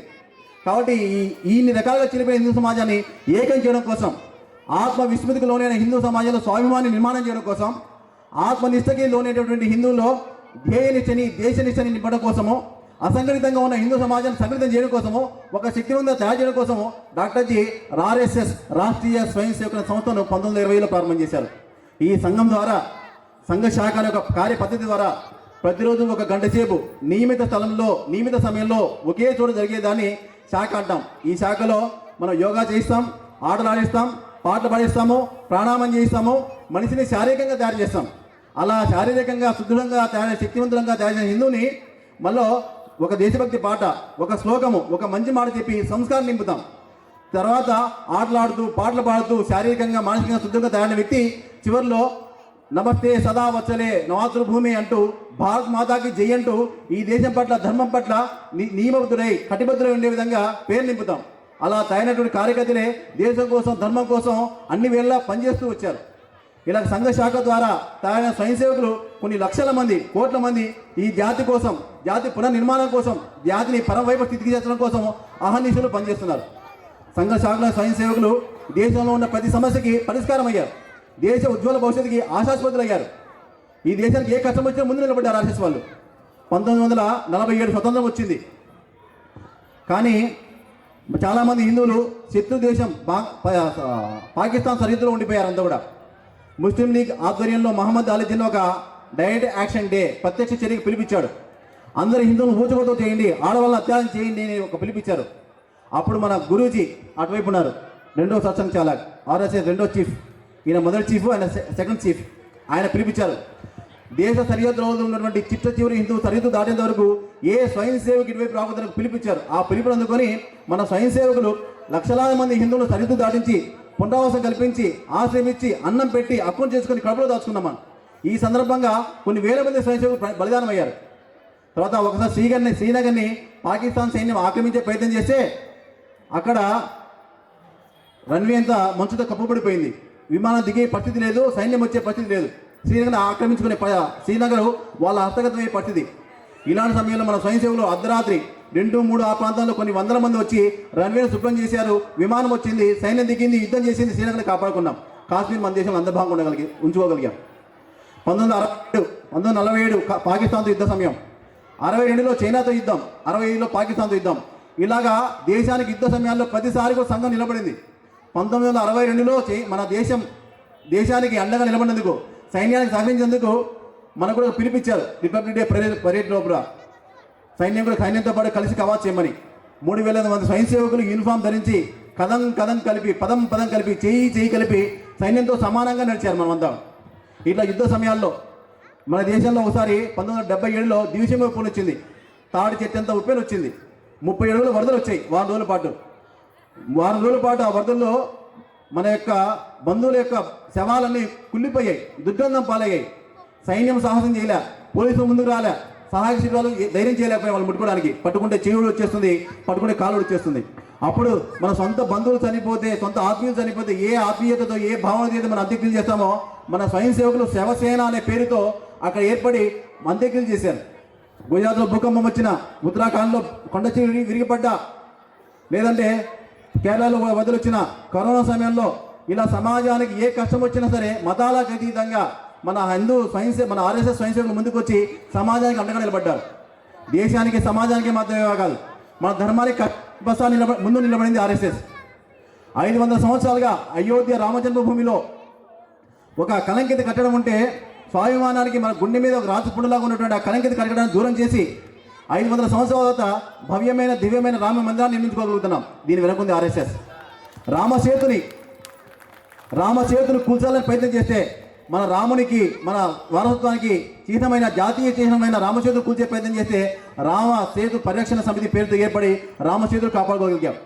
శబరిమలలో అయ్యప్పకి అపకారం చేసే ప్రయత్నం చేస్తే దానికోసం ఉద్యమించి దాన్ని కాపాడుకున్నాం. శబరిమల పవిత్రతను కాపాడుకోగలిగాం.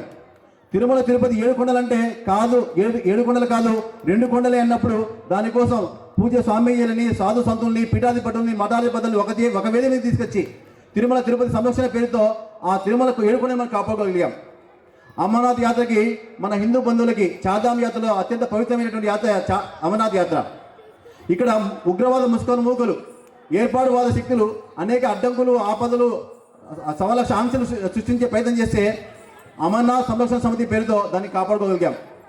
ఈ విధంగా గోవులు పూజించే ఈ దేశంలో యథేచ్ఛగా గోహత్యలు జరుగుతున్నాయి. దానికోసం 2 కోట్ల సంతకాలు సేకరించి రాష్ట్రపతి సమర్పించి గోహత్య నిషేధ చట్టాన్ని తీసుకురాగలిగాం. కన్యాకుమారి కాదు, కన్యామేరీ అని క్రైస్తవం చేయాలనుకున్నప్పుడు, క్రైస్తవులు హస్తగతం చేసుకోవాలనుకున్నప్పుడు ఎక్కడైతే స్వామి వివేకానంద 3 రోజుల పాటు తపస్సు చేశాడో ఆ రాయి మీద ఫ్రాన్సిస్ ఒక క్రైస్తవ మత ప్రచార శిలువ పెట్టినప్పుడు దానికోసం శిలాస్మారక సమితి పేరుతో ఈ దేశంలో ఇంటింటికి ₹1 సేకరించి కన్యాకుమారిలో వివేకానంద శిలాస్మారక స్థూపాన్ని నిర్మించగలిగాం. ఈ రకంగా ఈ దేశానికి ఏ కష్టం వచ్చినా, ఈ సమాజానికి ఏ కష్టం వచ్చినా, ఈ ధర్మానికి ఏ కష్టం వచ్చినా అందరికంటే ముందుగా నిలబడింది ఆర్ఎస్ఎస్. గ్రామాలు వలసలు పోతున్నాయి, పల్లెలు విహీనమైపోతున్నాయి, పల్లెలే దేశానికి పట్టుకొమ్మలు. అలాంటి పల్లెలు వ్యసనాలకు లోనైపోయి పార్టీల వారీగా చీలిపోయి చిన్నాభిన్నమైపోతున్నాయి. ఈ పల్లెలను కాపాడుకోవడం కోసమే గ్రామ వికాస్. గోవులను రక్షించుకోవడం కోసం, గో ఉత్పత్తులు పెంచడం కోసం గోసేవ, ఇలాగ అనేక రంగాల్లో గదులు ప్రవేశించాం. మనకు స్వతంత్రం వచ్చింది, ఇంకా పరతంత్రం పోలే. అన్ని రంగాల్లో బానిస మూలాలు మళ్ళీ ప్రవేశించాయి.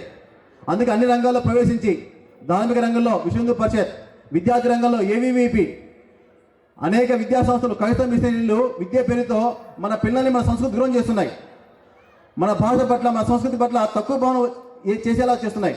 విద్యారంగంలో పనిచేయడం కోసము విద్యాభారతి, తర్వాత మత్స్యకారుల కోసం మత్స్యకార సంక్షేమ సమితి, వనవాసుల కోసం వనవాస కళ్యాణాశ్రమం, ఇలాగ అన్ని రంగాల్లో ప్రవేశించి జాతీయతని, సమైక్యతని, మన సంస్కృతిని, నాగరికతని నిర్మాణం చేస్తూ దేశాన్ని అన్ని రంగాల్లో పరమవైపు స్థితికి తీర్చడం కోసం ఆర్ఎస్ఎస్ గత 100 సంవత్సరాలు పనిచేస్తుంది. అయితే ఆర్ఎస్ఎస్ ప్రారంభించబడి 100 సంవత్సరాలు పూర్తయింది. దీంతోపాటు ఈ దేశానికి 2047 నాటికి 100 సంవత్సరాలు పూర్తవుతుంది స్వతంత్రం వచ్చి. దీన్ని మనం అమృత కాలం అంటున్నాం.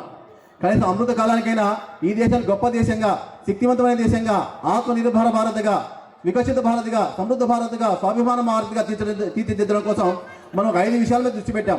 ఈ 5 విషయాల్లో పరివర్తన సాధించినట్లయితే మనము దేశంలో గొప్ప దేశంగా, గొప్ప జాతిగా మన్నన పొందగలుగుతాము. ఈ 5 విషయాలు చెప్పి నేను పూర్తి చేస్తాను. అందులో ఒకటి కుటుంబ ప్రబోధన, కుటుంబ విలువను కాపాడుకోవడం. భారతదేశము ప్రపంచానికి ఇచ్చిన గొప్ప కానుక భారతీయ కుటుంబ వ్యవస్థ. అటువంటి కుటుంబ వ్యవస్థ నేడు చిన్నాభిన్నం అయిపోతుంది, పతనం అయిపోతున్నాయి. ఉమ్మడి కుటుంబాలు చిన్న కుటుంబాలు అయిపోతున్నాయి. ఒక చిన్న స్కూల్లో అడిగారు, మీ ఇంట్లో ఆ ఉమ్మడి కుటుంబాలు ఉన్న వాళ్ళు చేతులు పెకెత్తామంటే దాంట్లో ఒక 2 పిల్లలు చేతులు పెకెత్తారు. ఎంతమంది ఉన్నారంటే 3 ఉన్నారంట. ఎవరెవరంటే అమ్మ, నాన్న, నేనంట. అదేంటి మీరు 3 ఉన్నారు ఆ ఉమ్మడి కుటుంబం అంటే, అమ్మ నాన్న కలిసే ఉన్నారు కదా సార్, కాబట్టి ఉమ్మడి కుటుంబమే అన్నారు. అది దుస్థితి. ఒకప్పుడు 3 తరాల వాళ్ళు కలిసి జీవించే సంస్కృతి మంది.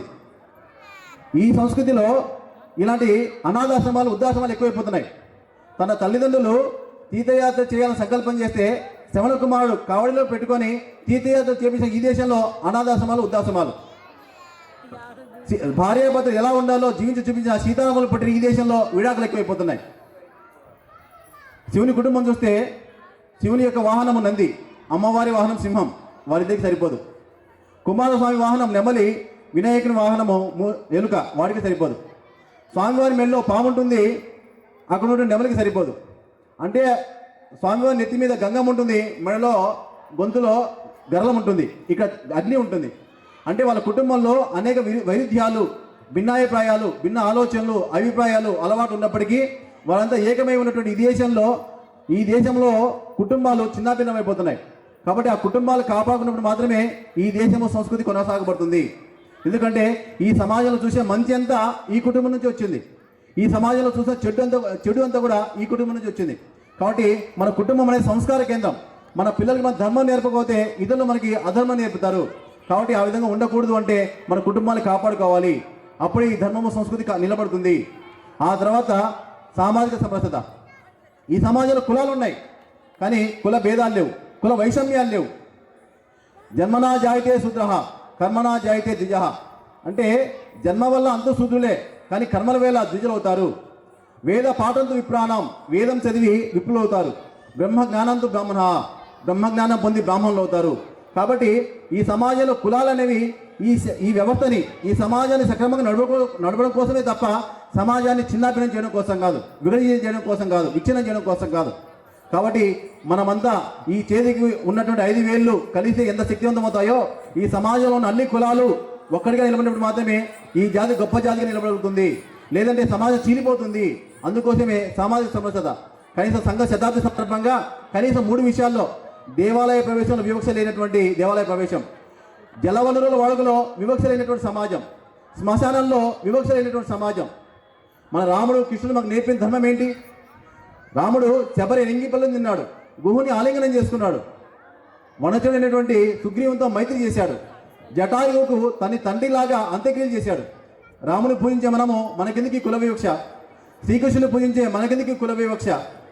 మనం చూపించే అరుంధతి నక్షత్రం అరుంధతి మాత ఏ జాతి, రామాయణం రాసిన వాల్మీకి మహర్షి ఏ జాతి, భాగవతం రాసినటువంటి పోతన, మహాభారతం రాసిన వేదవ్యాస మహర్షి ఏ జాతి, వీళ్ళందరూ పూజిస్తున్నామే, మనకెందుకు కుల వివక్ష? కనీసం ఈ సంఘ శతాబ్ది సందర్భంగా ఈ 3 విషయాల్లో కుల వివక్ష లేనటువంటి దేవాలయ ప్రవేశము, కుల వివక్ష లేనటువంటి జలవనరుల వాడకము, కుల వివక్ష లేనటువంటి అందరికీ శ్మశానంలో అవకాశం, ఈ 3 విషయాల్లో మనం సమస్య సాధించాలా. లేకపోతే కుల భేదాలు, కుల వైషమ్యాలు ఈ సమాజాన్ని చీడపురుగులాగా వేరుపురులాగా చీల్చి నాశనం చేస్తున్నాయి. మనం దూరం పెడుతున్నాము, వెలివేస్తున్నాము. అన్ని మద్దతులు వాళ్ళ దగ్గరికి చేరి ప్రలోభ పెట్టి మాయమాటలు చెప్పి అక్కును చేర్చుకొని మతం మారుస్తున్నారు. తప్పు మనదే వాళ్ళదా ఆలోచించుకోవాలి హిందూ సమాజం. ఆ తర్వాత మరొకటి స్వదేశీ జీవనశైలి. మన స్వదేశంలో జీవిస్తున్న మనము మన యొక్క విలువలని, మన సంస్కృతిని మనం కాపాడుకోవాలి. మన పండుగలని, మన పంచాంగాన్ని, మన కాలగణని మనం పాటించాలి. మనమే పిల్లడు పుట్టినప్పుడు పంచాంగం తిథి ప్రకారం జాతకం రాయిస్తాం. పెళ్ళిళ్ళు శుభకార్యాలన్నీ పంచాంగం ప్రకారం పెడతాం. కానీ పెళ్లి రోజులు, పుట్టినరోజులు మాత్రం క్యాలెండర్ ఇయర్ ప్రకారం చేసుకుంటాం. మన సంస్కృతి మనమే తూర్చిపుచ్చుకుంటున్నాం. ఈ దేశంలో తయారైన వస్తువులు వాడాలి. మనదైన వేషధారణ, మనదైన కట్టుబొట్లు, మన కట్టు జుట్టు బొట్టు, మనదైన అలవాట్లు, మనదైన సాహిత్యము, మనదైన సంగీతము అన్నీ మనమే ఉండాలి. ఈ దేశంలో వస్తువులు ఈ దేశంలో తయారీ వస్తువులు వాడాలి. అప్పుడే ఈ దేశము స్వావలంబన దేశంగా, సమర్థ భారత్గా, సమృద్ధ భారత్గా నిలబడుకుంటుంది. మొఘలాయలు రాకముందు ఈ దేశం యొక్క జీడిపి ప్రపంచ ఆదాయంలో 33%. మొఘలాయలు పోయడానికి 23% పడిపోయింది. బ్రిటిష్ వాళ్ళు 190 సంవత్సరాలు పరిపాలన చేసి వాళ్ళు వెళ్ళిపోయడానికి 3% పడిపోయింది. అంటే 33% ఉన్నటువంటి జీడిపి, ప్రపంచ ఆదాయంలో మన దేశం యొక్క జీడిపి మన వాటా 3% పడిపోయింది. అంటే ఇతర దేశస్తుల యొక్క వస్తువులు వాడడం మీద, పరాయి వస్తువులు వాడడం వల్ల మనం చిన్నాభిన్నం అయిపోయాం, ఆర్థికంగా నష్టపోయాం. దాదాపుగా 190 సంవత్సరాల కాలంలో బ్రిటిష్ వాళ్ళు ఈ దేశం నుంచి తరలించిన సంపద 45 ట్రిలియన్లు. ఇప్పుడు మనం 4 ట్రిలియన్ల ఎకానమీ సాధించి ప్రపంచంలో 3వ ఆర్థిక దేశం ఎదిగాం. మన 45 ట్రిలియన్లు ఉంటే ఎంత గొప్ప దేశం అవుతుంది మంది? ప్రపంచ కుబేరుడు అవుతాం మనం. 45 ట్రిలియన్లు అంటే ఏదో 4,000 కోట్లు 40,000 కోట్లు కాదు, 4 లక్షల కోట్లని ఈ దేశం నుంచి తొలగించిపోయారు. కాబట్టి ఈ దేశం అంత గొప్ప దేశం కావాలంటే, స్వావలంబన సమృద్ధ భారత్ కావాలంటే మనతో స్వదేశీ జీవనశైలి అలవాటు చేసుకోవాలి. మన కట్టు బొట్టు, మన ఆచారాలు, మన వ్యవహారాలు, మన పండుగలు, మన సంగీతం, మన సాహిత్యం అలవాటు చేసుకోవాలి. ఇదే స్వదేశీ జీవనశైలి. ఆ తర్వాత పర్యావరణాన్ని పరీక్షించుకోవాలి. ఒకప్పుడు 100 సంవత్సరాలు జీవించేటువంటి మనిషి ఈ దేశంలో 50-60 సంవత్సరాలకే షుగరు, బీపీ అన్ని రకాల రోగాలు వచ్చేస్తున్నాయి, అసిడిటీ అన్ని కూడా. మన ఆస్తులన్నీ కాపాడి ఆస్తులకి రాసి చేస్తున్నాం. ఎందుకంటే మన పర్యావరణాన్ని శోషిస్తున్నాం, భక్షిస్తున్నాం. పర్యావరణాన్ని పరీక్షించడంలా, పర్యావరణాన్ని పరీక్షిస్తే ఆ భగవంతుని పరీక్షించట్టే, భగవంతుని పూజించట్టే. కాబట్టి పర్యావరణాన్ని పరీక్షించుకోవాలి. ప్లాస్టిక్ని తక్కువ వినియోగించాలి. బయటికి వెళ్ళినప్పుడు క్యారీ బ్యాగ్ తీసుకెళ్ళాలి. వీలంత వరకు ప్లాస్టిక్ వాడకం తగ్గించాలి. ఈ విషయాల్లో మన నుంచి మార్పు కావాలా. మనం ఉన్నటువంటి ఇంట్లో, మనం పనిచేసే స్థలంలో, మనం ఉండేటువంటి ప్రతి చోట కూడా వీలంత వరకు పర్యావరణాన్ని పరిరక్షిస్తూ, ప్లాస్టిక్ తగ్గిస్తూ పర్యావరణాన్ని సంరక్షించుకోవాలా. ఇది 4వ విషయం. చివరిగా పౌర విధులు. మనమంతా ప్రపంచ దేశాలకు వెళ్ళి కొంతమంది వచ్చిన వాళ్ళు ఇంగ్లాండు, జర్మనీ, అమెరికా, లండన్లో రోడ్లు చాలా శుభ్రంగా ఉన్నాయి, అందరూ లైన్లో పోతున్నారు, చెత్త కుండీలను వేస్తున్నారు, రోడ్ల మీద ఉమ్మేయడానికి గొప్పగా చెప్తుంటారు. మన దేశంలో రోడ్డు మీద చెత్త వేయమని ఎవరైనా చెప్పారా? చెత్త కుండీలో వేయమని చెప్పారు, కానీ మనం రోడ్డు మీద వేస్తాం. ఇక్కడ ఉత్సవ పోయి రాదంటే అక్కడ ఉత్సవ వస్తాం, ఇక్కడ ఉమ్మి వేయరాదంటే అక్కడ ఉమ్ముతాం. రైల్వే స్టేషన్లో, బస్ స్టాండ్లలో, రోడ్ల మీద, ఫుట్పాత్ల మీద, సినిమా హాల్లో ఎక్కడ పడితే ఉమ్మేస్తాం. మన దేశాన్ని ఎవరు అగౌరవపరుస్తున్నారు? మనం ఆలస్యంగా వస్తామో ఇండియన్ టైమింగ్ అంటాం. ఎవరిని కించపరుచుకుంటున్నాం మనం అంతా కూడా. ఈ దేశంలో పెట్టే చట్టాలు మన కోసమే, వాటిని మనమే ఉల్లంఘిస్తాం. ట్రాఫిక్ సిగ్నల్ పడితే మనమే సిగ్నల్ దాటి వెళ్ళిపోతాం. ఎడమవైపు పొమ్మంటే కుడివైపు వెళ్తాం. ఇక్కడ కూర్చోవద్దంటే అక్కడే కూర్చుంటాం. లైన్లో పొమ్మంటే లైన్లో పోము. అదే బాందీ షాపుల దగ్గర, సినిమా టికెట్ల దగ్గర ఎక్కలేని డిసిప్లిన్ ఉంటుంది. అదే వైకుంఠ ఏకాదశికో దేవాలయానికి మొత్తం తుక్కిషడర్లు సావించబడాలి. బస్సులో 50 సీట్లు ఉంటాయి, ఎక్కేది 10 మందే. దానికే తోపులాటలు, కొట్టుకోవడాలు, జుట్టు పెట్టుకొని కింద మీద కొట్టుకోవడం. కాబట్టి ఈ దేశ పౌరులుగా మనం తప్పకుండా మన కర్తవ్యం భావించి విధిగా ఈ దేశం యొక్క చట్టాలని, నియమాలని ఉల్లంఘించకుండా పాటించాలి. రోడ్డు నియమాలు పాటించాలి. పన్నులు సకాలంలో కట్టాలి. ఓటు హక్కు వినియోగించుకోవాలి. చెత్తను చెత్తకుండీలోనే వేయాలి. రోడ్లను పరిశుభ్రంగా ఉంచుకోవాలి. చెత్తను డ్రైనేజీలో వేయకుండా చెత్తకుండీలో వేయాలి.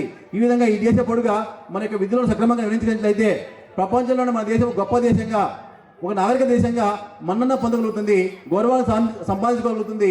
ఈ 5 విషయాల్లో కుటుంబ విలువలు కాపాడుకుంటూ, సామాజిక సమస్యలు నిర్మాణం చేసుకుంటూ, పర్యావరణాన్ని పరీక్షించుకుంటూ పౌర విధులు పాటిస్తూ స్వదేశీ జీవన శైలిని అవలంబించినట్లయితే ఈ దేశము ప్రపంచంలోనే గొప్ప దేశంగా మన్నన సాధించగలుగుతుంది, మనుగడ సాధించగలుగుతుంది.